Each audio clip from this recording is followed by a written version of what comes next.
سبحان اللہ اسرا بعبدہ سازش ان کی یہ تھی کہ اس رات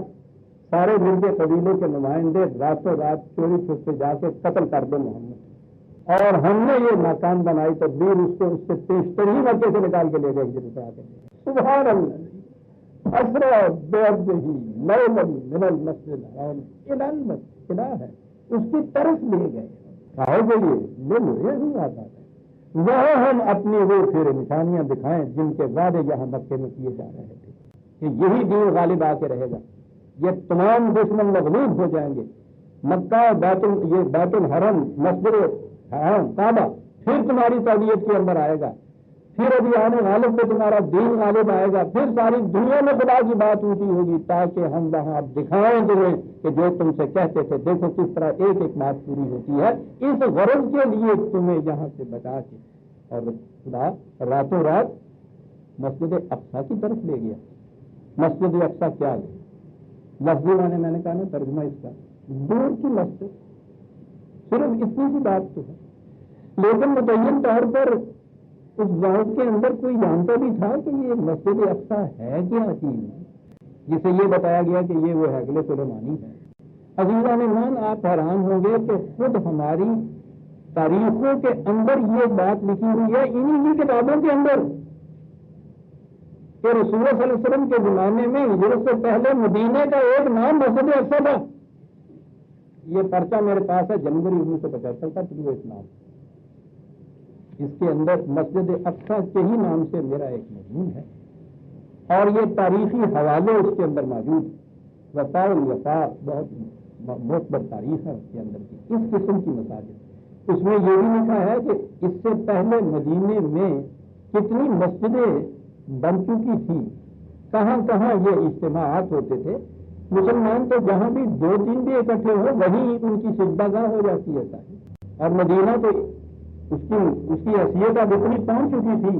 کہ مکے میں اگر حضور کے 300 ساتھیوں کے اوپر یہ وظالم ہو رہے تھے انہوں نے جا کر دعوت دی تھی کہ آپ تشریف لائیے یہاں آپ وہاں محفوظ ہوں گے، تو گویا ان کی حیثیت ایسی ہو گئی تھی نا مدینے کے مسلمانوں کی کہ وہ آپ کو انوائٹ کر رہے ہیں الرغم قریش کے کہ آپ آئیے، وہاں مامن بھی موجود ہے، مساکن بھی موجود ہے، حفاظت کی جگہ بھی موجود ہے، مساجد بھی موجود ہے، مسلمانوں کی جماعت موجود ہے، تو آپ نے تو جانا ہی وہاں تھا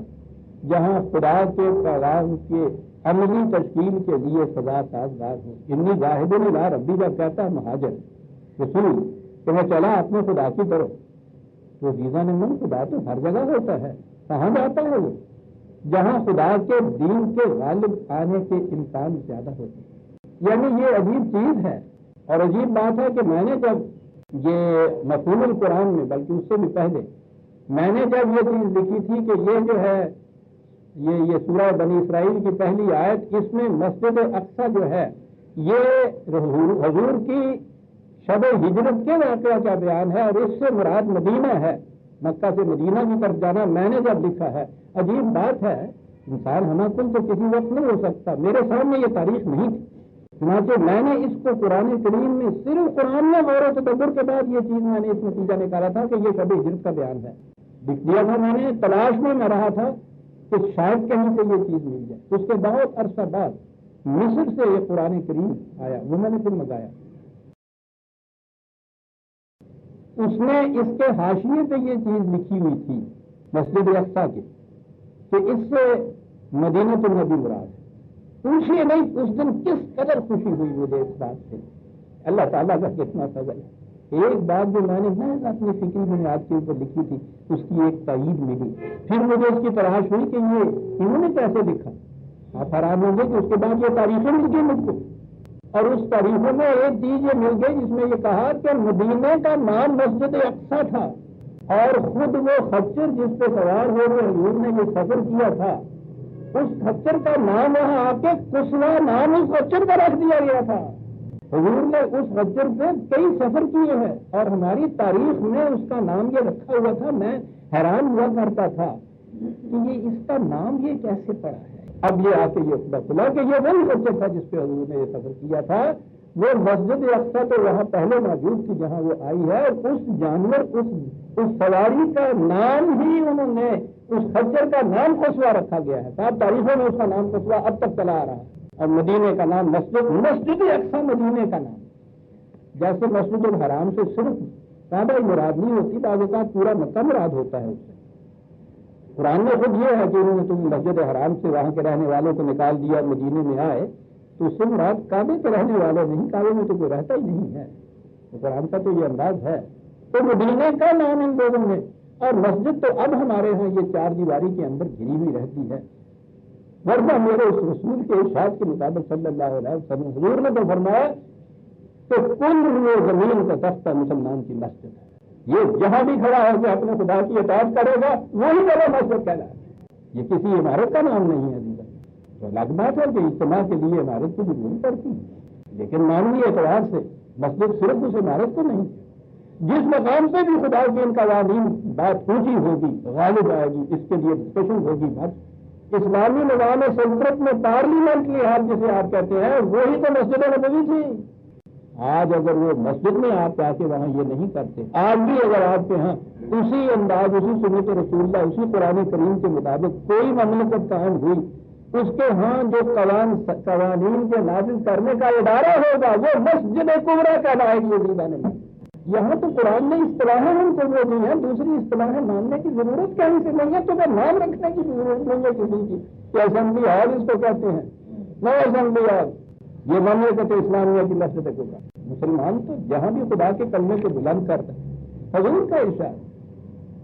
ساری روح زمین مسلمان کے لیے، اور پھر یہ چیز مسلمان کا فریضہ بھی بتایا، فریضہ تمہارا یہ ہے پوری روح زمین جو ہے اس کے اوپر باطل کی سجدہ گاہ کوئی نہیں بنے گی، تمہاری سجدہ گاہ اس پر ہونا چاہیے۔ منتہا اسلام کا یہی ہے عزیزان اللہ، ساری مسجد جو ہے وہ اشرقت الارض بنور ربھا، خدا کے نور سے جگمگا اٹھے گی یہ مسجد۔ اس دن اس حدیث شریف کا مطلب سمجھ میں آئے گا۔ کیا یہ رہا تھا کہ یہ ہیں تفاسیر کی روح سے ہمارے قرآن کریم کی آیات کی یا قرآن کی تفسیر کا ایک نمونہ جو میں نے آپ کے سامنے پیش کیا، اس آیت کی پہلی کی بات تو میں پھر آگے اس کی چلاؤں گا۔ اگلی بات جو ہے نا کہ حضور پھر وہاں سے سیڑھی کے ذریعے اوپر تشریف لے گئے، آسمانوں کی سیر کی، خدا کے ہاں تشریف لے گئے۔ جب بھی اس کے متعلق یہ کہا جائے کہ سب انکار ہے تو وہ سب معراج شریف کا انکار تو یہی کفر کے لیے کافی ہے آپ کے ہاں، تو ان کے ہاں کے کسی عقیدے کے خلاف آپ کچھ کہیے تو وہ کفر کا مجرم ہوتا ہے۔ یہ نہیں ہے کہ اسلام کے خلاف، قرآن کے خلاف، حدیث کے خلاف، نہ جی، جو آپ کے ہاں جس فرقے کا یہ ہے نا، اس فرقے کے کسی عقیدے کے خلاف بسیدی کی بات تو یہ کفر ہو گیا۔ حضور تشریف لے گئے، اب یہ جو سوال ہے کہ حضور بجسد انصری یعنی اس فزیکل باڈی کے ساتھ آپ گئے اللہ تعالیٰ کے پاس، اس میں وہ کہتے ہیں کہ دو خیال پائے جاتے ہیں۔ رسول اللہ کے زمانے میں بھی انہوں نے کہا کہ کچھ صحابہ ایسے تھے جس میں حضرت عائشہ رضی اللہ تعالیٰ عنہ بھی تھیں اور حضرت ابن عباس بھی تھے،